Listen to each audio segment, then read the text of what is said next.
When the Portuguese visited Barbados in the 1500s, they saw lots of these trees, the bearded fig trees, heavily endowed with these aerial roots. They start out very fine, like this, and once they get themselves established in the soil, they then grow to what you see there. And they saw these trees heavily endowed with these aerial roots, which to them looked like a beard. And so they called the tree Barbados, beards, which eventually became the name of the island. So Barbados actually means beards.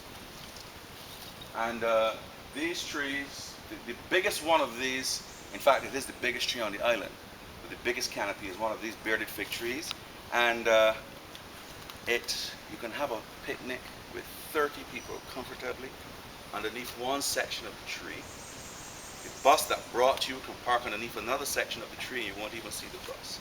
It is like a small wood, if you will. Yeah? It is at least 200 years old. It is part of St. Philip on the southeastern part of Barbados, called Marley Vale, just over a spring. So it's being constantly fed.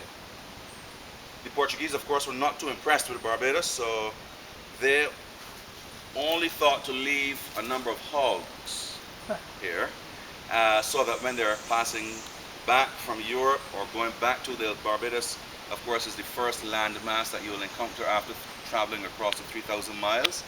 And they'll stop here to replenish their supplies, water and hogs.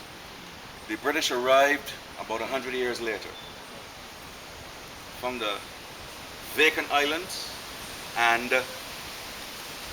lots of hogs. And they had a field day. And amazingly, in no time, there were no more hogs on Barbados. Because there were so many, they started to have fun with them. They'll set traps to just trap them, and they'll die a slow, agonizing death. They weren't trapping them anymore for food. It was just fun. And in no time, they were gone.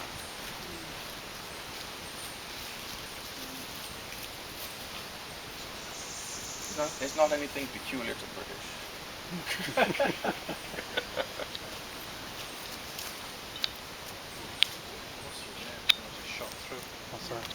Ficus citrifolia is the botanical name of the tree. It is in the fig family. Some of us are trying to determine how are we going to do this. Very careful.